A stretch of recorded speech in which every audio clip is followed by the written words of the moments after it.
हमने कई सालों में देखा कि सीएम बदले, लेकिन कभी सिस्टम नहीं बदला। पहले ऐसे सीएम जिनकी वजह से सिस्टम बदला, जिन्हें कहा जाता है टेक्नो सीएम मनोहर लाल। आज हमारे साथ सीएम मनोहर लाल जो है वो जुड़े हैं। नमस्कार sir, over to you sir. मैं चाहूंगी कि आप हमारे आज के युवाओं को संबोधित करें। धन्यवाद धन्यवाद। आज का दिन मेरे लिए इसलिए भी खास है कि जब भी मैं अपने युवा साथियों से, चाहे पूर्व में करता रहा हूं चाहे आज कर रहा हूं, एक ऊर्जा का प्राप्त करने का मेरे लिए दिन होता है।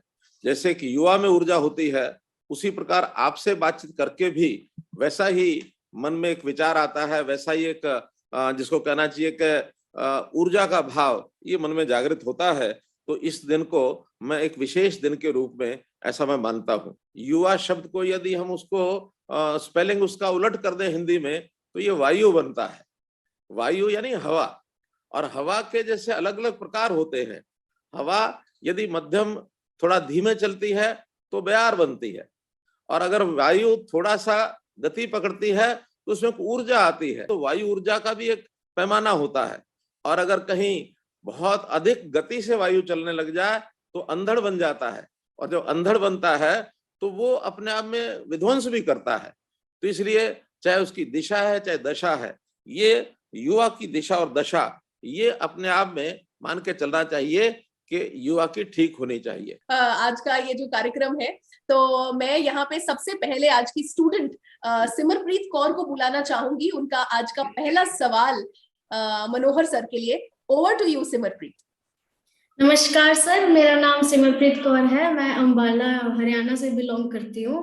सर, मेरा सवाल आपसे नशे को लेकर है। सर, युवाओं में नशा बढ़ता जा रहा है। हालांकि हरियाणा सरकार ने पहले भी कई प्रयास किए हैं नशे को कम करने के लिए, पर कहीं ना कहीं ये देखा जा रहा है कि नशे को कम करने के लिए और प्रयासों की जरूरत है। तो सर, आपका इसके बारे में क्या कहना है? बहुत ही गंभीर ये प्रश्न सिमरप्रीत कौर बहन ने उठाया है, और हम सब लोग इससे बड़े चिंतित हैं। हम जनता को या खास करके युवा वर्ग को जितना इन बातों के प्रति, यानी इन बातों के प्रति उनको अवेयर करना पड़ेगा, अवेयरनेस कैंपेन चलाने पड़ेंगे। तो अवेयरनेस कैंपेन चला करके उनको ठीक किया जा सकता है। इनके लिए जगह जगह हमने जो सेंटर्स बनाए हैं हॉस्पिटल के साथ जोड़ करके, जो एंटी एडिक्शन सेंटर्स, तो उन सेंटर्स पर जो कोई इस प्रकार का प्रभावी व्यक्ति होता है वहां पर उनको ले जाकर के कुछ दिन रखा जाता है। उनको धीरे धीरे वो कैसे छोड़े, उसके अपने सिस्टम्स वो काम कर रहे हैं। तो हर फ्रंट पर इसकी लड़ाई लड़ने के लिए हरियाणा सरकार काम कर रही है। आपसे भी अपील है कि आप अपने ऐसे युवा साथी जो इस संकट में घिर गए हैं, और कई बार ये आदत लग जाती है, एडिक्ट हो जाता है व्यक्ति, तो एडिक्शन के बाद उनको छुड़ाने के लिए हर प्रकार के मेथड जो सुझाए जा सकते हैं उनको सुझाने चाहिए, उनको वहां सेंटर्स तक पहुंचाना चाहिए, और अपने व्यक्तिगत संबंधों का भी इसमें उपयोग करना चाहिए, ताकि हमारी युवा पीढ़ी वो ठीक दिशा में आगे बढ़े, इस कुचक्र में न फंसे। ऐसा मेरा आप लोगों से अपील है। पल्लवी शर्मा, प्लीज आए और अपना सवाल मनोहर सर से पूछें। नमस्कार सर। जी नमस्कार पल्लवी जी। मैं यमुनानगर की रहने वाली हूँ। मेरा आपसे एक ही प्रश्न है। जैसा कि आप जानते हैं, हरियाणा को जाति आधार पर बांटने का कई बार प्रयास हुआ है। वैसे तो यह समाज का कार्य है आपसी भाईचारा बनाए रखना, पर आपने हमेशा आगे बढ़कर इस बड़ी जिम्मेदारी से इस दिशा में कई कार्य किए हैं। तो हम ये जानना चाहेंगे कि आपने क्या किया और आप आगे क्या करना चाहते हैं इन प्रयासों को रोकने के लिए। 2014 में जब मैंने करनाल से चुनाव लड़ा, तो एक नारा मेरे मन में आया कि इसी समस्या को हल करना है। मैंने वो नारा दिया था, हरियाणा एक हरियाणवी एक। हरियाणा एक हरियाणवी एक का अर्थ ये है कि हम सब हरियाणा के लोग हैं, और हमको हरियाणवी बन करके रहना है, जातिवादी बन करके नहीं। हमने जाति से ऊपर उठ करके और एक प्रकार का हमारे यहाँ व्यवस्थाएं सारी खड़ी की हैं। जातिगत भेदभाव खत्म किया, चाहे नौकरियां हैं चाहे ट्रांसफर्स हैं। हम तो पार्टियों का भेदभाव भी नहीं रखते। आखिर जनता ने सरकार बनाई है, तो जनता जब सरकार बनाती है, इसका मतलब सरकार बनने के बाद हम सारी जनता के हैं। किसी ने हमारा विधायक चुन के भेजा हो न भेजा हो, मेरे लिए पूरा हरियाणा एक है, हरियाणवी एक है। तो इस हरियाणा एक हरियाणवी एक के नारे पर आज भी मैं उसी प्रकार से चल रहा हूँ जिससे मैं पहले चलता था। सारिका, प्लीज आए और अपना सवाल जो है वो पूछे सर से। नमस्कार सर। नमस्कार सारिका जी। मैं डॉक्टर सारिका ताखर, हरियाणा फतेहाबाद किसान परिवार की बेटी और राजस्थान से शहीद परिवार की बहू, फिलहाल चंडीगढ़ यूनिवर्सिटी में कार्यरत हूँ। और सर्वप्रथम मैं आज खुद को बहुत सौभाग्यशाली मानती हूँ कि आपसे रूबरू हुई हूँ और आज आपसे वार्तालाप करने का मुझे यहाँ अवसर मिला है। लेकिन 2 लाइनें मैं आपके लिए जरूर कहना चाहूंगी, इतनी सारी बातें मैंने आपकी सुनी है कि हो ना सका उसे उसके कद का अंदाजा इतना, कि हो ना सका उसे उसके कद का अंदाजा इतना कि वो सूरज है मगर फिर भी जमीन पर झुक के चलता है। क्या डेडिकेटेड। बात, क्या बात, धन्यवाद धन्यवाद धन्यवाद। जी सर, मेरा प्रश्न आपसे यही है कि अभी फिलहाल जितने भी युवा हैं, बिना पैसे के और बिना सिफारिश के नौकरी उनको मिली है और उनकी वीडियोस भी मैंने देखी हैं, तो कहीं ना कहीं मुझे ऐसा लगता है कि जितना बड़ा जो एक नौकरियों के जो दलाल थे, इतना बड़ा जो नेक्सस है, आपने सीधे तौर पर उनसे एक चुनौती उनको दी है और उनसे टक्कर ली है। क्या आपको इन चीजों से डर नहीं लगता? सारिका जी, लक्ष्य सामने रख करके काम करने से कभी कोई व्यक्ति डरता नहीं है। डर उसको लगता है जिसको अपनी कोई चिंता हो।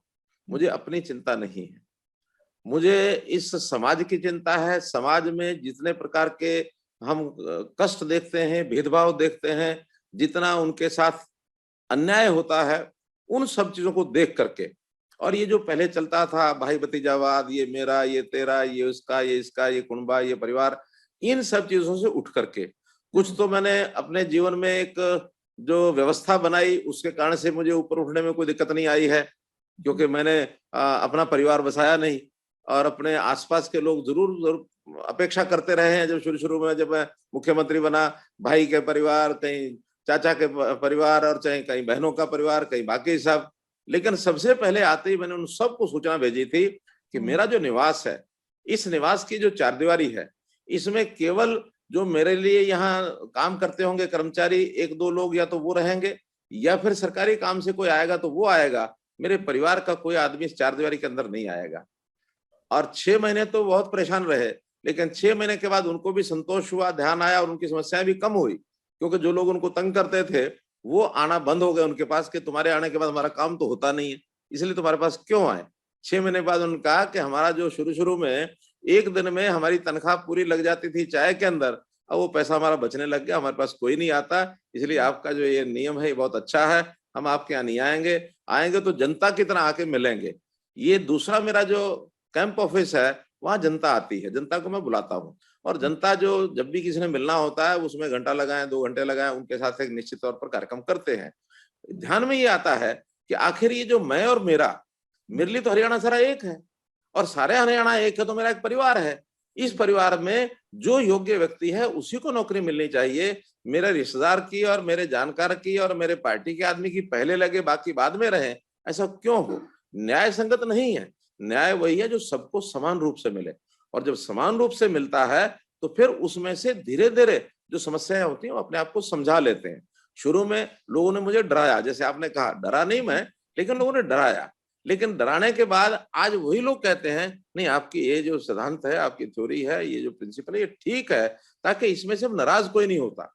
आज योग्यता के आधार पर अच्छे अंकों वाला यदि कोई नौकरी लगता है तो जिसके कम अंक हैं उसको भी संतोष होता है कि मेरे से ये ज्यादा ब्रिलियंट था इसलिए लग गया। पहले क्या होता था, जो कमजोर था उसकी नौकरी लग जाती थी, जो अच्छे अंक वाला था वो रुक जाता था, और बाद में वही गालियां देता था कि हम सारी पढ़ के हमने इतना सारा जीवन लगा दिया, हमारी बारी आई नहीं, और ये मंत्री के आगे पीछे घूम करके और किसी एमएलए का रिश्तेदार बन करके यहाँ आ गया, इसकी नौकरी लग गई। तो इसमें से संतोष मुझे भी हुआ है, समाज के हर व्यक्ति को हुआ है, और लोग जो जिस भ्रम में हैं कि हाँ भाई इसमें से कोई हमको नुकसान होगा, कोई नुकसान नहीं होगा। मैं कहता हूँ जनता सब जानती है, बिल्कुल ना, जनता सब जानती है। तो जनता का हमको निश्चित रूप से इसका लाभ पिछले चुनाव में मिला, इसी बात का मिला, और इस बार भी यही मिलेगा कि यहाँ अन्याय किसी के साथ नहीं होता। इसलिए इस कदम के ऊपर आज भी मिशन मेरिट, इसको खत्म करने के लिए कुछ लोग बोलते रहते हैं, हम उसको खत्म नहीं होने देंगे। Mission merit will be maintained at every cost. जी बिल्कुल सर, आपकी ये जितनी बातें हैं ये सुन के जो एक लाइन मुझे समझ में आ रही है कि हम हरियाणवी हैं, डरा नहीं करते और दबिया नहीं करते, तो वो दबिया नहीं करते, हाँ, डरा नहीं करते और दबिया नहीं करते, दबिया नहीं करते। Thank you so much sir, धन्यवाद।